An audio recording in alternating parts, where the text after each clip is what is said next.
বীরভূমের এক প্রত্যন্ত গ্রামে এসেছি। এখন চলছে পবিত্র রমজান মাস। এরা এখানে আমরা আতিথেয়তায় খুব মুগ্ধ। যদিও রোজা চলছে এখন, কিন্তু এদের যত্নার্থীর কোনো ত্রুটি নেই।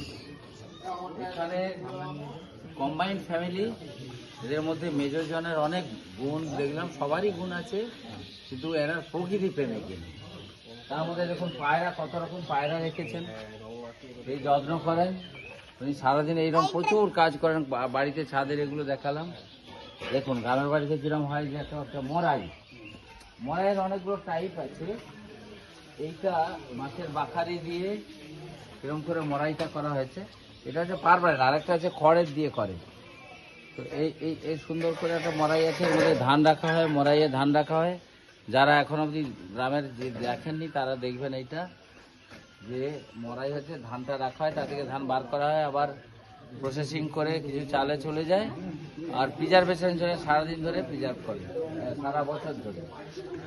ঠিক আছে, এইটা গ্রামের আগে অরিজিনাল মাটির বাড়ি। এই বাড়ির ঠাকুমা এখনো এই মাটির বাড়ির অ্যাট্রাকশনটা বুঝতে পারেননি।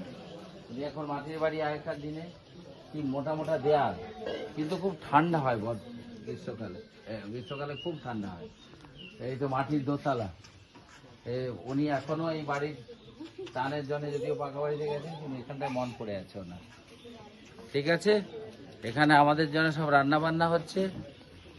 বেগম রোকেয়ার যদি একটা বাড়ির রান্নাঘর সম্বন্ধে বক্তৃতা শোনেন, বেগম রোকেয়ার লেখার পড়বেন, দারুণভাবে কীভাবে একটা রান্নাঘরে একটা চিত্র হয় উনি সুন্দরভাবে ফুটিয়ে তুলেছেন।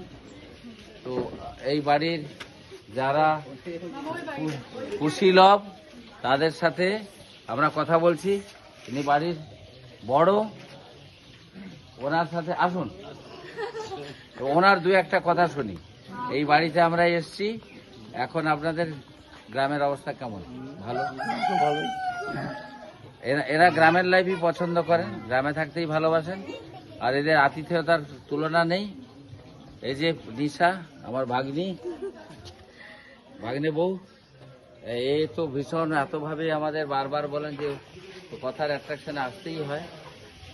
তো এই একটা সার্বিক চিত্র আপনাদের সামনে তুলে ধরলাম।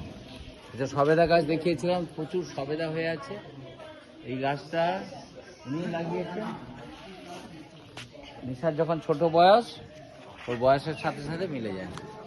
গাছটা ফল ফুলে একবারে ভরে উঠেছে, বিশাল শাখা পোশাখা। এর ফল যেমন দেয় তেমনি সবচেয়ে দেয় ছায়া। একটা কি হয়, একটা গাছ, বড় গাছ 15টা 1.5 কেবি সমান এয়ার কুলারের কাজ করে, এসির কাজ করে। সুতরাং গাছের একটা কাজ হচ্ছে হিট অ্যাবজর্ব করা, সানলাইটের যে ক্ষতিকর আলট্রাভায়োলেট রেটে ওগুলো শোষণ করে, যেমন মাটির বাড়িও শোষণ করে। যার জন্য মাটির বাড়ির, যেমন রবীন্দ্রনাথ পছন্দ করতেন মাটির বাড়িতে থাকতে, একটার পর একটা, উদয়ন উদিজি একটা করে মাটির বাড়ি বানিয়েছেন, চেঞ্জ করেছেন বর্ডম কাটাবার জন্যে। তো মাটির বাড়িতে সূর্যের যে ক্ষতিকারক রশ্মিগুলো ওরা শোষণ করে নেয়, কিন্তু পাকা বাড়িতে ওই রেডিয়েশনগুলো হয়। তো সায়েন্সের দিক থেকে মাটির বাড়ি ভালো, তবে লংজিভিটি মাটির বাড়ি বারবার বর্ষা টর্ষায় ড্যামেজ হয়, ইঁদুর পোকামাকড় সাপ টাপ অনেক সময় বাসা বাঁধে। সেই জন্যে লোকে এখন পাকা বাড়ি প্রেমী, পাকা বাড়ির যে ফেসিলিটি। ঠিক আছে, এই পর্যন্ত।